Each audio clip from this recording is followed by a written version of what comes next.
Welcome to the second podcast episode of For a Better Future. I'm Dalen. I'm your host. I'll be guiding you along the way. This is my brand new podcast, and I'm really excited to be diving into this platform because I do a lot of work in content creation for other organizations. And what I love about this podcast is just for me. So I get to share stories and share experiences from my point of view. And I'm really excited about today's episode, which is really unique in the best way because it's a collaboration episode between me and my friend Shannon, who also has a podcast called Why We Live. So this was recorded back in November of 2023. So it's been a while, but better late than never. This podcast needs to make it out into the world because the information is still relevant. But life happens, and I recorded it back then, and I've had a long time to basically figure my life out and figure out what kind of content creation was going to work for my life and how I wanted to show up. So I'm really excited to dive back into this podcast and to really start it from the ground up. So this is a phenomenal episode. Shannon and I first met at a photography studio when we were working together back in 2022. And I was just stepping into the content creation world at that time. I was an intern at this photography studio, and she, in a large part, was my mentor. And she and a few of my other coworkers, our colleagues, were teaching me how to use a camera and how to interact with people in front of the lens. And that sort of started this whole journey.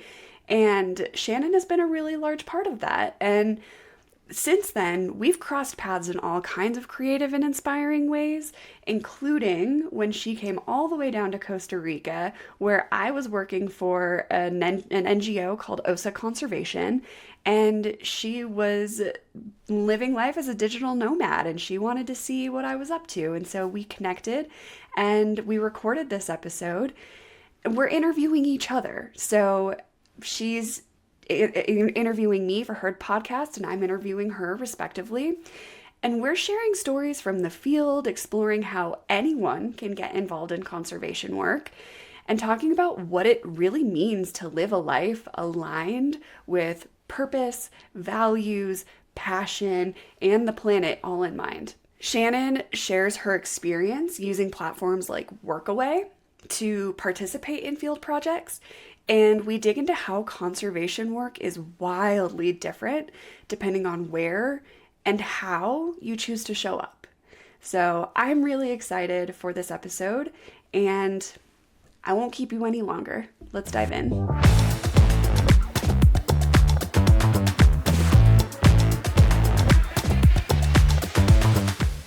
Yeah, it's weird to get into it. Yeah. Well, to introduce myself on your platform, my name is Dalen. I am a conservation storyteller, but I'm also a communication specialist. And you and I have been friends for, a little over a year now. Yeah. And we've always wanted to, A, record a podcast together, so we're finally doing it. And B, we're both in Costa Rica together right now, which is really exciting. And we're taking advantage of the opportunity to travel, and we're in an Airbnb, so apologize if there's any outside noise we can't control. People. But yeah, we're in Costa Rica at the same time, which is crazy. And you and I are both gonna be kind of going our own way after this or after today. Yeah.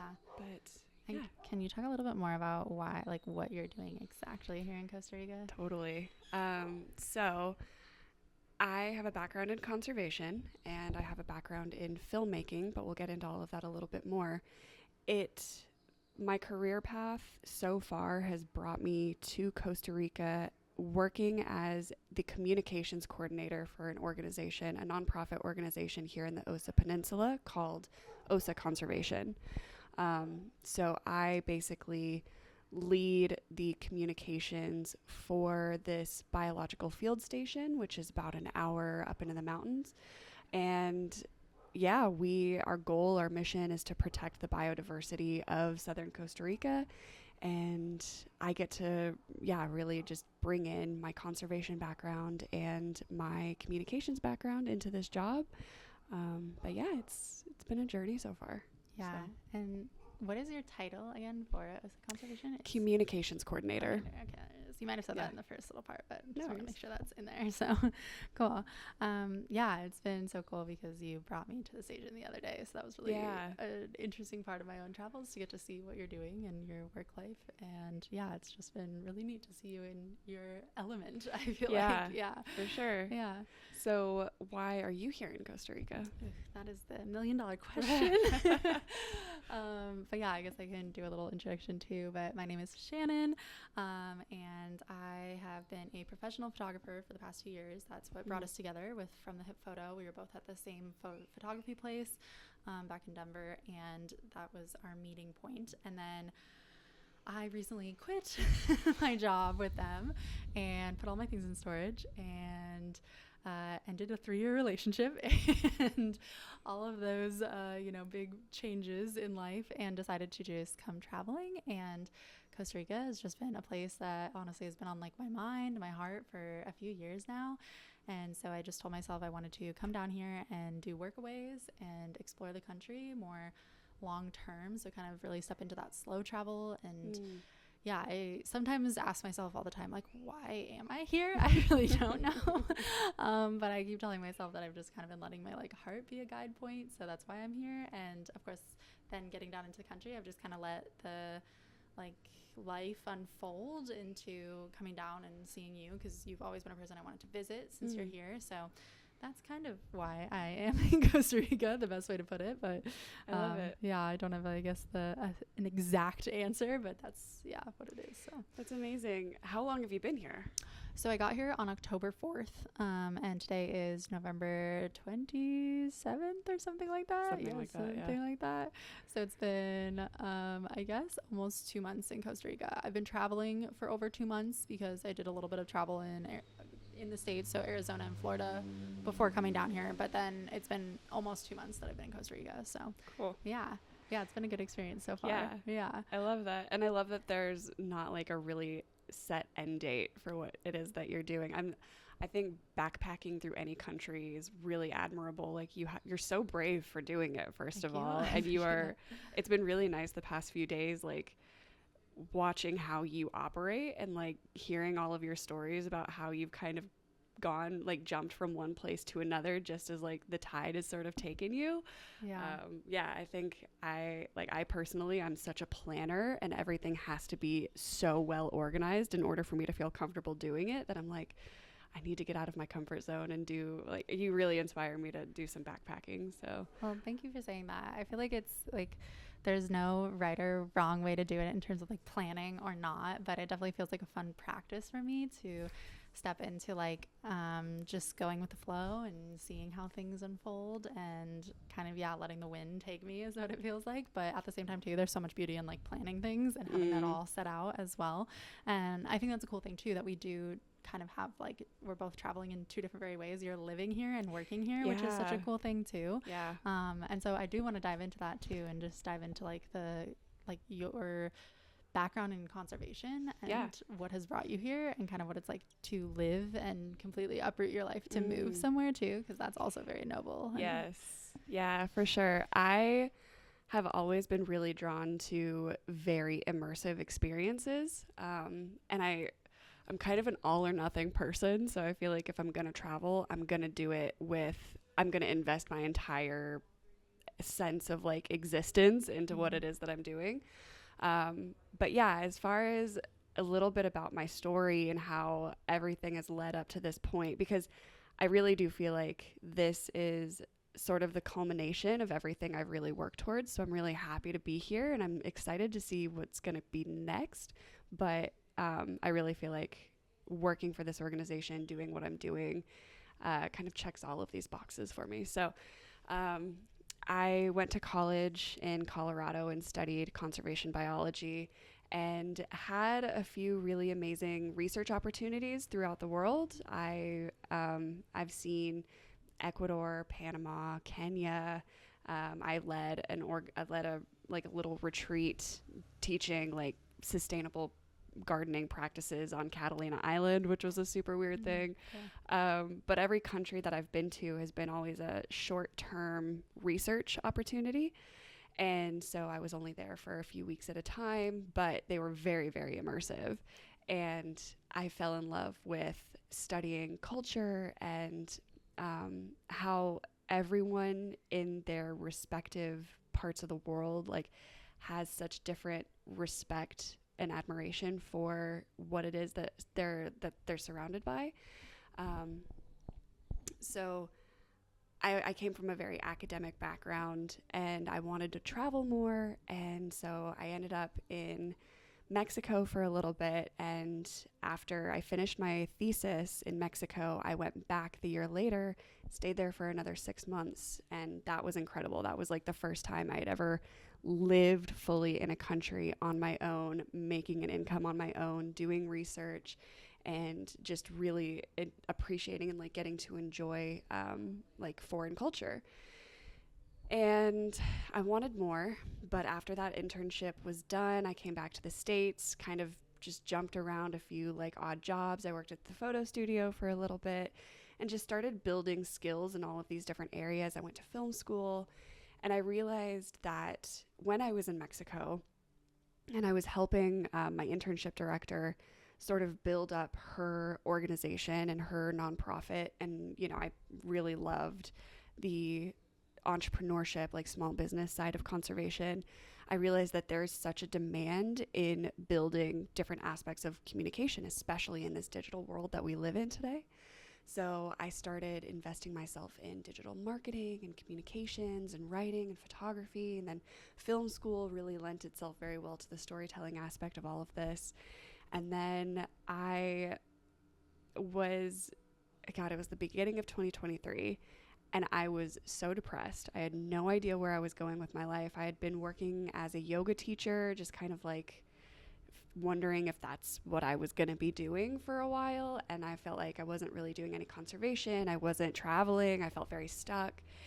And then I had a wonderful muse kind of pop up into my life. And she inspired me to apply to just like one more job, something that really, really scared me, that was going to be totally out of my comfort zone, something that maybe I'm not qualified for, but would be like a dream job. And so, but also to not hold any attachment to the outcome. She was like, it's a networking opportunity. At the very least, you're going to be putting yourself out there. They're going to see your resume. Maybe sometime in the future, they'll circle back to you, and who knows what's going to happen. And I ended up getting this job. And it was really scary because it was a contract for at least a year. And so I got rid of everything that I owned. It was a very tumultuous few months. I had surgery and all of that. So I was recovering from surgery.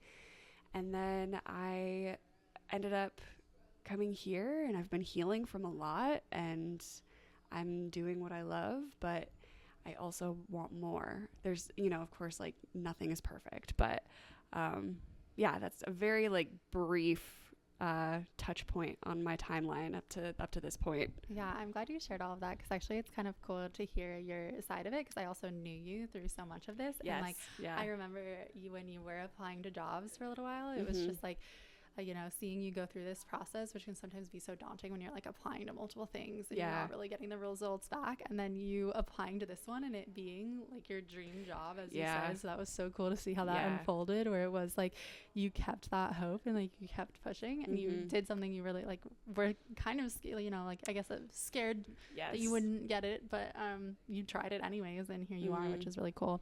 But I feel like based on everything you just brought up, this might be a good point actually to have you talk more about what you're building and ecology media, perhaps. Totally. Just because I feel like that was all kind of leading up to that. Yeah, absolutely. So in Mexico, when I was having this realization that independent researchers or people that have these small businesses that are working so hard towards a conservation effort in some aspect, like that you would be so blown away. Actually, like we'll get into your story here in a minute with like what you've done here in Costa Rica, but there's so many people that work so hard in some area of conservation, but have no way of really like telling their story. And we know that if you can like self-promote, which is so hard, if you can promote yourself and you can promote your work and other people see it, then you get funding, then you get volunteers, then you get people wanting to help out. And that just builds your network. And so, you want to leverage all of these digital platforms that are free right now. And I thought to myself, I want to create a business that assists solopreneurs, solo entrepreneurs, small businesses, and nonprofits build up their communications department, strategic communications, digital marketing, and everything that sort of encompasses all of that. So social media, photography, filmmaking, marketing, copy, all of that. Yeah, it's still in its infancy. I still have a long way to go. I'm still working out the kinks, still getting over like my own ego and fears of like being seen. But yeah, I think that my goal, my dream would be to be like the next Nat Geo in a way. I just want to tell stories. I want to bring conservation stories to the world. I want to bring awareness to certain things and like provide real actionable steps towards more conservation. Like I just, that's something I'm really passionate about. Yeah. So. And when do you think that passion for conservation was born for you? Like, where did that really come from? I mean, there are certain core memories growing up that I have where I was just in awe of wildlife, in awe of an animal. I always wanted to be working with animals in some way, and I always have, which has been really satisfying. But conservation itself, like the concept of preserving the natural environment in perpetuity, that came early into my early 20s when I was having this sort of like identity crisis and I didn't really know what I wanted to do, but I still wanted to work with animals. I wanted to find a way to travel. I wanted to do something that felt like I had a purpose, like I was doing something bigger than myself. And I was in college and everything just sort of clicked and I started doing these research opportunities and seeing it firsthand. And, I actually think that conservation really clicked for me when I was in Kenya because we were working with this small group it was a tribe of only women, which was very unique and honestly like a cultural revolution in this tiny little town. And yet, because we were living and working in a national park, there's wildlife all around. But the people, especially the kids that live in this park, are so terrified of the wildlife, which is fair. Like you have elephants walking through your village and destroying everything that you have. There are people being picked off by predators. Like it's a very real threat to be living in such close proximity to these wild animals. And us as, Americans coming from a totally different, perspective, we see elephants and lions and all of these animals and we're just in awe and we want to continue working with them and seeing them more. And so we got these like armored SUVs and we packed all of the kids from this village into this RV and we got to take them on a drive, like on a little safari through the park. Cool. And it was like right there we got to see them have more of an appreciation for the wildlife instead of that fear. And that was when like, okay, there like so many different cultural perspectives on this topic alone. Like I want to continue to sort of bridge these gaps and humble myself too, because I have no idea what other people think of the world around them. And it's just a constant pursuit of knowledge, really. Yeah, it's so cool that I love this path that you're on, 'cause it is really interesting. And I think I was telling you the other day that conservation for me like always seemed like this really sciencey thing. And then I realized it's literally just like protecting the planet and like protecting the earth that we love and like finding ways to do that. And so I think, storytelling and that whole part of it is so important. And so it's cool that you're building your own business sort of on the side of this, but also like currently working in a role that's so important.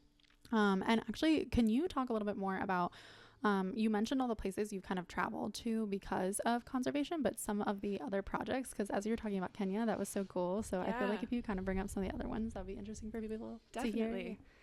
Yeah, so Kenya's a really good example of something that was conservation on the side. Like I went for the research, but it was much more of a humanitarian effort, which kind of sounds, I don't know, a little like white savior complex saying that out loud. But really, it was just a cultural immersion experience. These people have such a deep love for life that you can't really get anywhere else. So it was really beautiful just to be there. Kenya I could talk about for forever. But some other projects I've worked on, in Catalina Island, it's a desert island ecosystem. And I had the opportunity to take a group of students from my college and lead this organic gardening workshop for a few days. And yeah, honestly do not know how I got this gig, but it was so fun. We slept on the beach, we would go snorkeling. It was a bit of a vacation. But every day we would go work in the garden, and we learned how to compost, and we learned how to grow our own food, and we had this like solar oven, and we would bake our own bread, and it felt very much like returning to the earth in a lot of ways.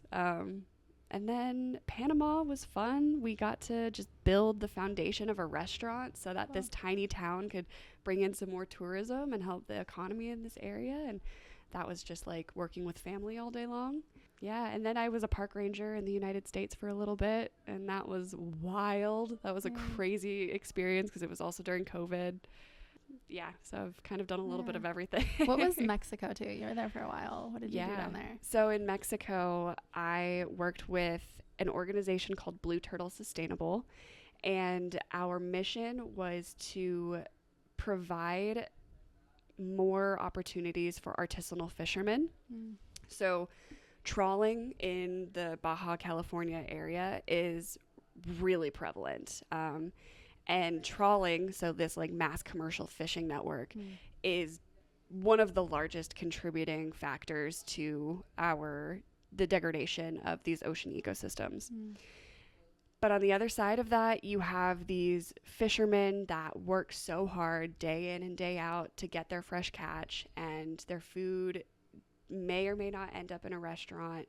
Like, it's not just mass consumed, but it's so much more sustainable, and it's so much more expensive, and it's a lot less accessible.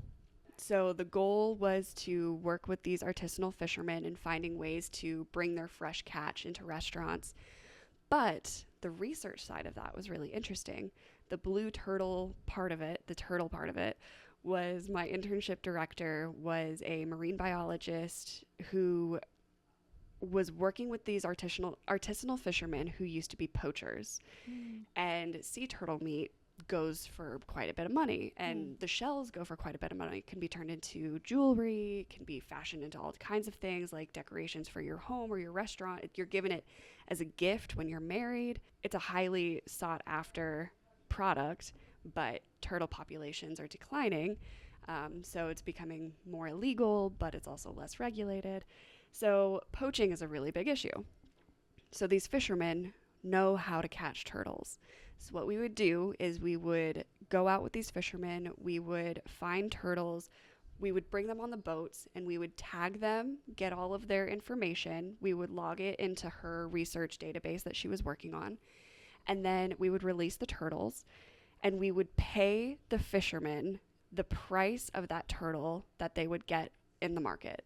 So instead of catching it, killing it, eating it, whatever they do, they would get the same price, the same market value for that turtle for their research. So we were turning these poachers into citizen scientists. Yeah, and so Blue Turtle Sustainable is an incredible organization that has so much potential, and it was really amazing to be a part of that, and just sort of launched so much of my conservation career. That's so neat. I think something I'm like finding I love about conservation is the fact that most of the time what's like driving, I feel like a lot of the degradation of our planet is like our kind of consumerism qualities, I guess, is what it feels like.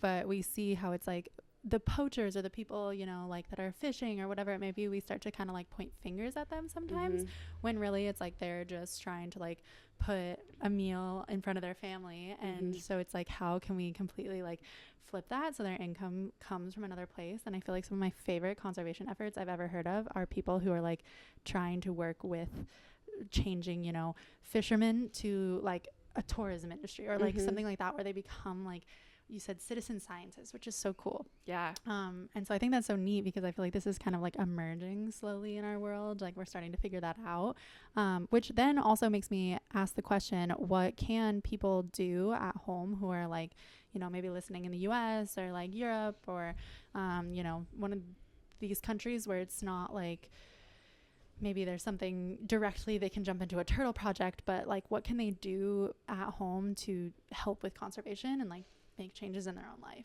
Yeah, absolutely. Knowing especially the food that you consume. I think people are very sort of blind to how unsustainable like their fish is, you know, the shrimp that they eat. It's coming from these like massive commercial trawling efforts. So starting there, have like researching where your food comes from. And I know that that's not accessible to everybody because food is becoming increasingly more and more expensive. But if you can't start there, really look into reshaping how you spend your money because your dollar is your vote. And I know like I could kind of go on a little bit of a rant here, so I won't, but I'm like, please do. like I think capitalism can be used for good, and it should be. Like it's not I know everyone is really eager to jump at like, oh, capitalism is destroying the planet in so many different ways, and it is. Like there's definitely an argument to be made, but as individuals, we have so much power to choose where our money goes and how it supports things that are good or continues to buy into a system that is destroying the planet. So when, you know, we just had Black Friday, tomorrow is Cyber Monday, instead of putting your money towards buying goods that you don't need, using really valuable and precious resources, spend your money on organizations that need your help the most. If you don't have the time to volunteer, you know, $1, $5, $100, that would be incredible. Like the same amount that you would go to spend on Black Friday buying a TV that you don't need, send that to an organization that needs your funding because nonprofits cannot operate without donors. And these are these small organizations, these grassroots organizations are the ones that are leading the change in so many different areas and need the most support. So my recommendations would be honestly to just empower yourself with knowledge about where things are coming from. Can you choose a more zero waste lifestyle? Is that accessible to you? Can you choose to be a little bit more plant-based and, you know, prevent these commercial agriculture, fishing industries? Or can you choose to, you know, donate? And maybe that's your money, maybe that's your time. And you can do it locally too. There are always, you know, small volunteer organizations in your own town that are looking for volunteers in like a community garden or environmental education. You know, if you have something that you can bring into the conservation sphere, I mean, you'd be really surprised how diverse everyone's background is here. Not everyone studies environmental science. Not everyone studies forest restoration. There are people that are accountants or they're in IT, and there's a need for that in this too. So like bring your authentic self, your background into conservation. And there's so many different ways to do it. So. Yeah, I love this topic so much. And we were kind of talking the other day too, just about the personal power. So I love that you talked about that because I was saying how like one of my beliefs in life is that like we almost have so much personal power. It's like scary how much we have, but we're like led to believe we have so little. But then you mentioned that where it's just like your dollar is your vote. And like truly, I like just can't reiterate that enough. So I just want to say it again because we have so much power. It's crazy. But this has also kind of made me think about just the idea that so often you have traveled to other places to do conservation efforts. And like, is there a reason that typically you are going outside of the US to other countries? And I guess just maybe like, what are some of the things you've pulled from these other countries kind of as part of that too? But I guess maybe I'm almost like hinting at the idea of like this whole exploitation idea. I don't know if that is a part of that, but yeah, no, that's fair. I definitely have to be very aware of the balance between knowing the privilege that I have and where I come from and knowing that not every, oh my God, I have ants in my pants. Oh no. Literally ants in your pants. I know, this area, I keep itching my legs. Yeah, I have to be very cognizant of the privilege that I have as a white American that can travel and can see the world and can give my time and my money to things like this. Especially when it comes to countries that have been like historically exploited and taken advantage of by more like richer countries. It's something that I'm constantly having to evaluate. Like, am I the right person to tell this group how to live their lives, how to gain inspiration from what it is that I'm doing? Am I an inspiration? Like, am I just falling into the trap of like that white savior complex? So I don't have an answer for that, but it's something that I'm constantly thinking about. But when it comes to why I'm traveling and seeing all of the world instead of like, doing conservation in my backyard, which, as a park ranger, I definitely satisfied that a little bit. Something that we have to be more and more aware of, especially as we're going into COP28, which is like an international conference held by all of the United Nations to discuss climate change. We're seeing climate change and the effects of it a lot faster than we originally anticipated. And with climate change, we're going to be seeing these rising temperatures. We're going to be seeing a lot of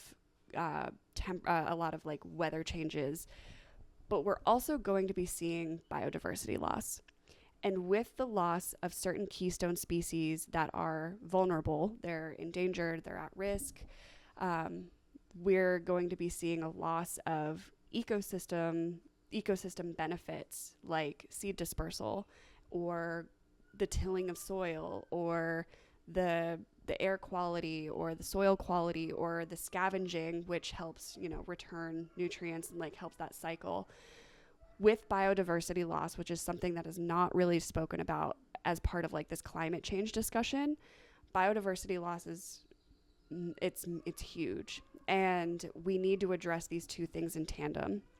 And so why I travel, and it's maybe a little selfish, but I want to do what it is that I'm doing for good. I have a reason, I have a purpose. I feel like I need to, if I'm going to travel, I want to make sure that I can contribute to being part of the solution. But also there's like this very morbid, cynical side of me where it's like, what if we do lose all of these vulnerable species? And what if we are too late? I want to see everything that I can see before it's gone. And that if I can combine like my work with my travel, that's ideal. 'Cause I could go be a tourist, I could just like pop around every country and just like go on tours and have someone kind of guide me around and just like experience a resort. I could do that, but I choose not to because I want to have that immersive experience. I want to learn the language. I want to be a part of the culture. I want to learn a native, dish and bring it back home. But yeah, I also just want to like see things before they really change. Yeah, so.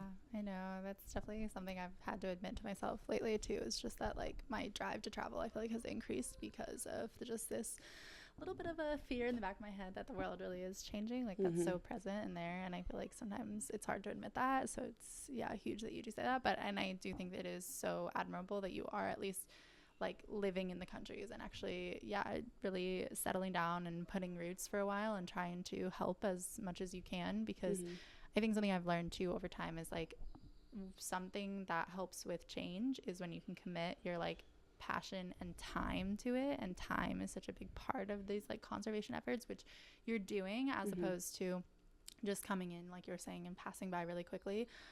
So I think that is something really big to acknowledge that you do that, which is really, really cool and just so important, and something that hopefully, maybe it'll inspire more people to kind of like dig deeper into places and like experience them more richly too. What is something you've like, I mean, you were talking about culture and language and that kind of thing, but like what is one of your favorite things you've gotten, like you've taken with you, whether it's a mindset or like a cultural thing that you've gotten from one of the countries you've traveled to? Wow, that's a good question. I think it's kind of just been a culmination of all of my travels and the places that I've chosen to be, but really just this idea that I don't need very much to be happy. as long as I have a roof over my head and like I've got my basic needs covered, you know, I can find peace in every situation where I am. But I have also recently realized that I do value like a little bit more of a nightlife, like a city life, being able to see friends, go out to dinner, go to an event. That I'm realizing more as I get older, like how much I value that. But yeah, when I'm traveling, it's like it's really amazing, and I'm very happy with like the minimalism that I'm able to be really content with. So, and that's been a practice. Yeah. Because I like stuff. Yeah. Right? It's hard these days, Yeah. and there is so much stuff to not like all the stuff. Yeah. Yeah, I do feel like that's an important practice these days, and one that goes hand in hand with conservation. Yeah. It's like if we can minimize a little bit and like be less distracted by all the consumerism and all the things, then I think that is something that can really help our planet. So, yeah, very cool. I want to know what it is that you've been doing in Costa Rica so far. And I mean, obviously, I know we've been talking about it for the past couple of days. I won't shut up. I know, I love it. It's amazing. But you have been sort of experiencing conservation from a firsthand place, but you've been volunteering your time, and I would love to hear about like kind of what it is that's meant to you. Yeah. Oh gosh, where to start? So yeah, when I was coming down to Costa Rica, I kind of set some intentions for myself, and like one of them was connecting more with nature and connecting more with like sustainability and possibly farming and that kind of a thing. But I also like to just like let the, you know, as I said before, let the cards fall in place, let it just kind of flow. So when I first got down here, I actually started out with just setting up a workaway experience outside of Capos, Costa Rica, where I was on a farm for 3 weeks, and it was like an agro-tourism farm. So there was like Airbnbs, and he did horseback riding, and every day I was just waking up and taking care of the horses and the animals, and just kind of experiencing slow life on a farm, which was really cool. And then one of my first few days though in the city before I went down to that farm, I had met this guy, Esteban, shout out, and I met him in a hostel, and we got to talking, and he shared with me how he had a conservation project, and he also shared how he hadn't owned shoes up until that point. And I was so set on the fact that if I could find him, then I could, one, not have to wear shoes while I'm with him, and two, I could be a part of a turtle conservation project. So the project is called Rascari, and it is in Rincon, near Drac, or Draque, I think is how they say it. And so it's here in the Osa Peninsula as well. So I kind of worked my way south and decided to commit 2 weeks to the project. And part of it too was that I shared with him I was a photographer, and he really liked that exchange of I could offer photography, and also just like volunteer in the general tasks too. So a huge part of this project, it was just the cool part about this that I really just like find so fascinating is mainly Esteban himself, because he's a local Costa Rican who grew up in the area of Draque Bay, and he's like lived his whole life there, and just really has always been passionate about the environment, even though like people around him were not so much passionate about the environment. Like people he grew up with are some of the people who poach the turtle eggs to eat them. And he somehow just like always had this love for the environment and got really passionate about turtles when he was really young. He's always loved reptiles, which was a big thing. And so he started learning from someone in the area when he was still like a teenager, and just ever since has done turtle conservation efforts, but then a few years ago decided to create his own turtle conservation project. So he's just one singular human being that runs his own project, which is so cool that it's just like it's like it makes you feel like anyone could do it, you know? It's like if you just love something enough, you could start conserving it and like practicing that and loving it. And I think he's had, you know, some help from friends or a past partner and things like that here and there, but for the most part it's just one guy running a whole conservation. And he, you know, he's been building his website, and he's taking on volunteers now. And so essentially most of the tasks each day that I would do is we'd wake up and we would check to see if turtles had hatched in the vivero or the hatchery, and if they had, and then it was morning, we'd bring them back into the house and put a blanket over them and let them sleep before we release them later in the day, where predators wouldn't be as active and the tides would be different. And then we'd do about 2 to 3 hours of work, depending, and it would depend on what it was. Sometimes it was cleaning up the beach. It took 3 days to clean up 2 kilometers of beach, and we filled 7 trash bags, and he's doing this every couple weeks. Like, this is not, and so the amount of trash that's coming onto the beaches was kind of mind-blowing for me, to experience that. And then he actually quantifies the trash, so he counts up like how many lighters, how many microplastics, how many water bottles, and then he's doing stuff with the plastics, like using it to recycle, like by building eco blocks, which we did, and little arts and crafts around the camp that we stayed at. But he's trying to like quantify how much plastic we're seeing right now, which is really cool, because he doesn't have to do that. He's just doing that out of like pure choice. And sometimes I would ask him, it was just like, what is like driving you as like just a singular person to do this? And he just kept saying like he loves the earth and he's so connected to it, and like the earth is alive and we're all part of this whole system, and he just couldn't imagine living a life where he's not doing something to conserve it and care for it, which I thought was really cool, that it's just like this is all passion driven. He doesn't make that much money. Everything that he makes is going back into this project. Like, he is solely just like sustaining on that, and it's a small project, but he is saving so many turtles. I think last year he released 13,600 turtles back into the ocean on his own, which is crazy. Yeah. And then each night, after our work in the day, we'd have some time off, and each night we would go on the turtle patrols to patrol for eggs. And that was a cool experience, because we'd just be following Esteban in the dark on this beach until suddenly he finds tracks, and I don't know how he sees the tracks. It's amazing, because it's pitch black sometimes. Yeah, he's not wearing shoes, he's more connected to the earth. Exactly. Yeah, so that was really neat to just like see his connection to everything, and just how like he lives so harmoniously with nature. He has a garden, he's getting plants out of the garden, he he's fishing if he wants to eat fish. He's still like using the store and that kind of thing, but more so just when he has volunteers, he needs more food there, but like for the most part is so connected in with nature. So it was just a really neat project. I could go on and on about how cool Esteban is. So shout out to a really incredible experience that I've had these past 2 weeks. Yeah, that's amazing. And you also learned how to make coconut oil. Yes, that was a process.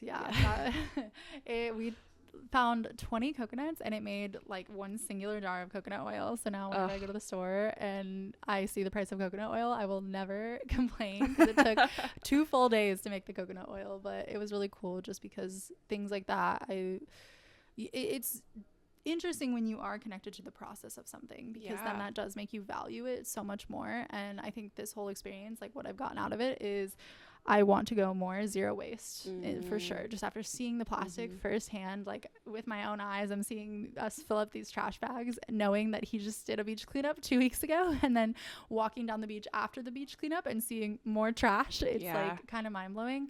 There's like this statistic now that scientists predict there will be more plastic in the ocean than fish in the sea by 2050, which is scary. Kind of goes back to that whole thing of like why the selfish reason of travel, why I kind of think we have to travel now. But on the other hand too, it's like I have a lot of hope for the fact that there's people like this out here doing this, and that it is connecting more people to nature and to the environment and to sustainability and conservation, because I personally feel so much more inspired to do more for the earth now, and to try to connect back to it. And then on that too, it's been so cool to come out here and see OSA conservation. This has been kind of almost like going from one small project where it's, led by a singular person, to now this whole station of a group of people that are all really passionate and doing so much for the environment too. And I happened to come the day that all the fellows were presenting. So to see all the projects kind of being presented was really cool. I have a lot of hope for at least like where the world is headed. Absolutely. That I really love to hear you say that you worked on this project like you were a volunteer. You were not getting paid to do any of this. You probably lost money, I did take a lot of photos, but it was all so worth it. True. There was that exchange of being a photographer, which is so valuable.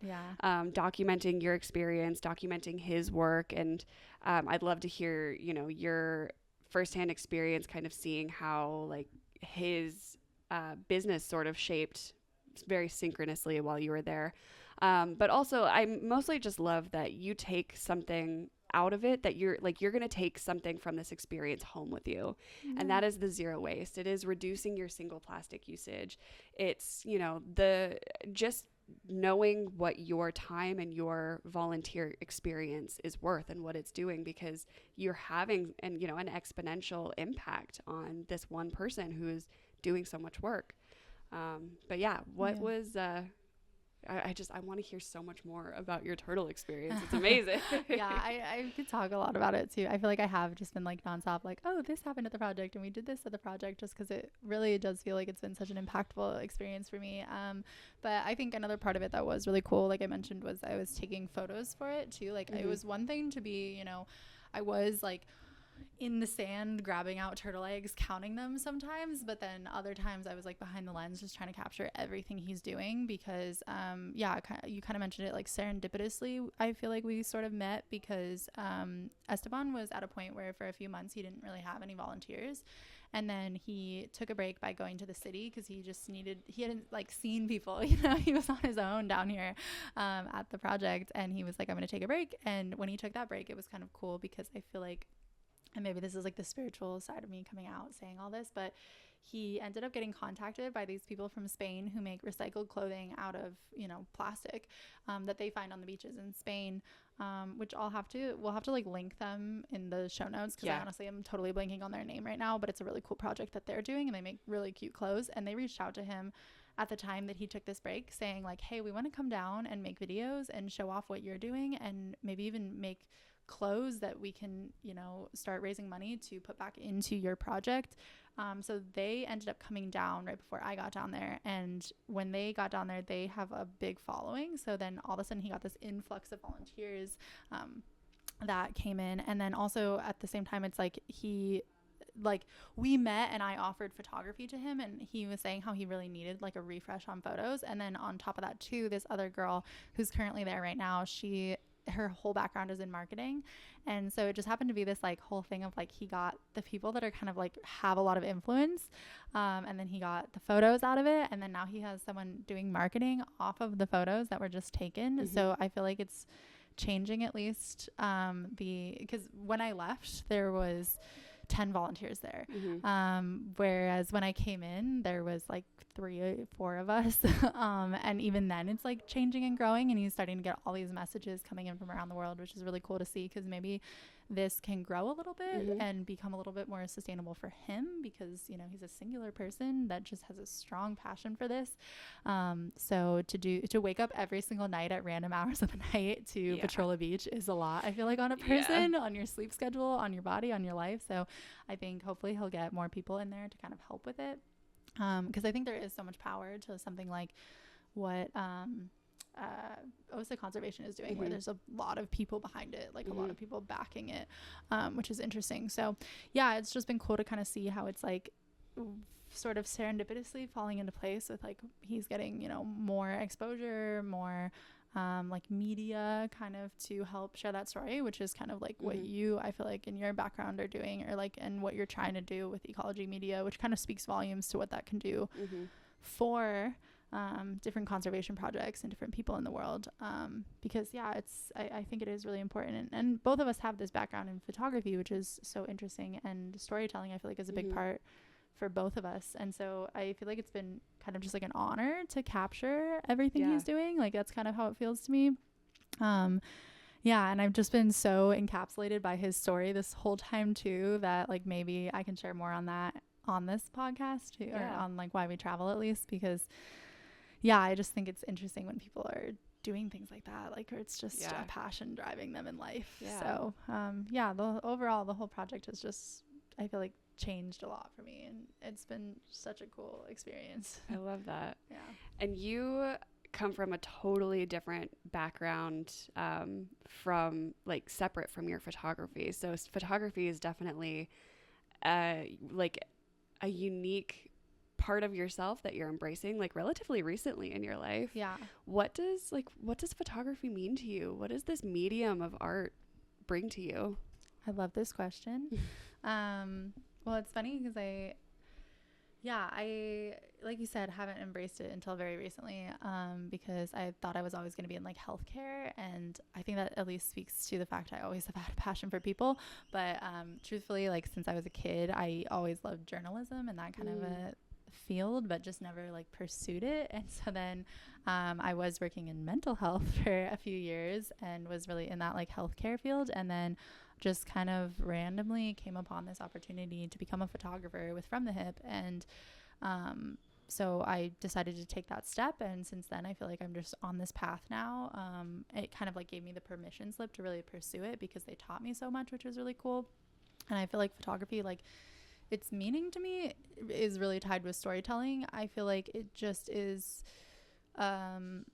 like a visual piece of storytelling is so important. And I think I've always loved like video, photo, like just capturing everything. Like I feel like I might even annoy people sometimes because I just want to take photos all the time. Like, I'm always pulling out my phone or pulling out whatever I have because it's like, I just feel like this life is so beautiful and like so precious. And, and sometimes too, it's terrible and awful as well. But I think that is like the beauty of this whole experience. And I just want to capture that. And I want to help others capture that and tell their story, because I think when we lean into the things that we like really are passionate about or like we love doing, I think that is like what the world needs right now. So it's like, I just want to keep kind of following my heart and telling stories, because I think that's right now at least my path. And it's kind of hard for me to like fully articulate what photography means to me, but it's all tied into storytelling for sure.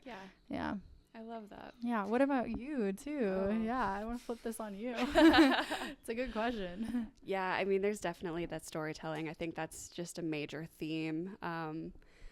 But yeah, there's the part of me that's like, I feel this pressure to sort of document everything, especially as it's changing. But I'm really drawn to filmmaking. I think like photography to me is a little bit more challenging because you have to be able to tell a story in an image, whereas filmmaking, you get the chance to like build a narrative. And I like that a little bit more. But I obviously do both. And I think for me, it stemmed from documentaries, because when I was in this, life change in college, and I didn't really know if I wanted to keep pursuing veterinary medicine or if I wanted to pursue something else, I took a year off from school and I watched nature documentaries, and I came upon one with a conservationist named Dr. Sylvia Earle. She's a marine biologist. And the way that they told her story through, I think the documentary is called Mission Blue. She basically shared her whole life as a marine biologist, but you see pictures and videos from when she started in like the 50s to the same coral reef system in the 2000s and how it had been completely wiped out. And that was such a pivotal moment for me where I'm like, okay, I want to be a part of the solution. But I also want to highlight stories like that, where you have someone who's dedicated their life to being a part of the solution and doing all of this research and being so heavily invested. And I was so moved by that story. I was like, okay, how can I do that? Not necessarily get in the water, not necessarily, be the one that's counting the coral reefs or anything like that, but how can I be supporting her and her initiatives? And so that was a moment for me where I'm like, photo and video is the path to doing that. And I want to have the background in conservation, so that way when I'm looking at the photos, I know what's happening and I know that I can tell the story because I understand the science and I understand the law and the ethics and the human aspect of it. But yeah, I think really what it comes down to is just storytelling. I think that is a fundamental component of human communication, and it's also an art form. And I think being able to be really well versed in visual communication is how we are going to make really impactful differences from here forward. Yeah, no, definitely. I know. I think I mentioned this quote to you, which I'm like trying to think on the quote real quick before I say it. But it's like, we conserve only what we love. It's something about like, and then it goes into like knowledge. Like we love only what we know, and we like know all this stuff. Something like that. Yeah. I'll have to like find the quote. But I think it's so cool that, you know, storytelling and photography and videography can inspire that love, because it is so like potent and powerful. And another quote that's like coming to mind too right now is the fact that this was said in another podcast that I listened to, which I want to shout out, Know Thyself, because that podcast is so cool. But this one gal said how the job of the artist is to make the revolution irresistible. And I feel like that I love so much, because it's like the job of this art, this like form of photography and videography, is like to make this revolution of like connecting to the earth and conserving it, and kind of going back more to our roots. I feel like irresistible. So yeah. That's kind of, I feel like, at least a nice like bow to tie on that whole little segment. I like it. Yeah. My intention with this podcast, other than, you know, wanting to finally follow through with us doing it and making this podcast, we've been talking about it forever. I'm so happy that you and I met up in Costa Rica. I feel so fulfilled and so grateful to have you here right now.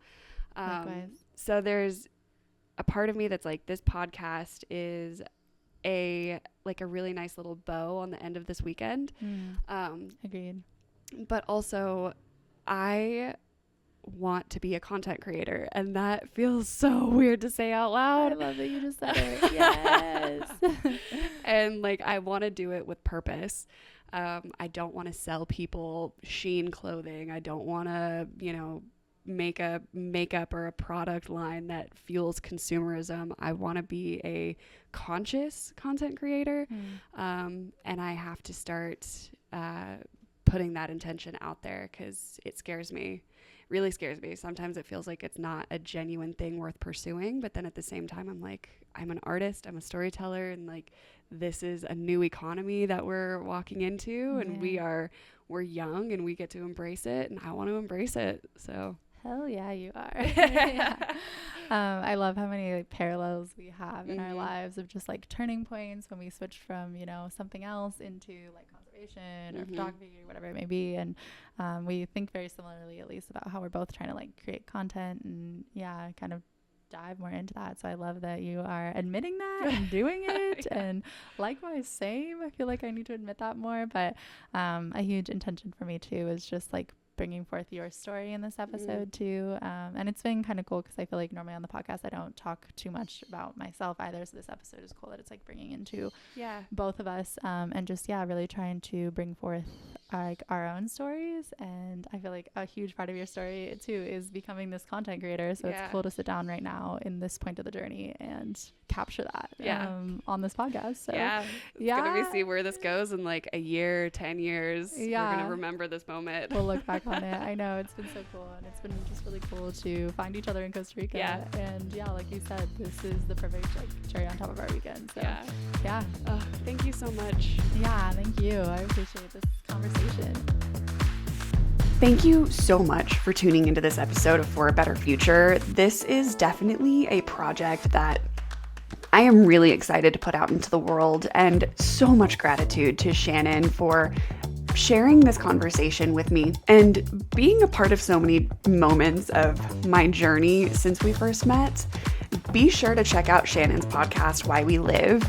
If you're interested in more stories about travel, growth, and intentional living, Shannon is your girl. Right now, she's living that hashtag van life, and her Instagram content is some of my favorite out there. So be sure to follow her journey.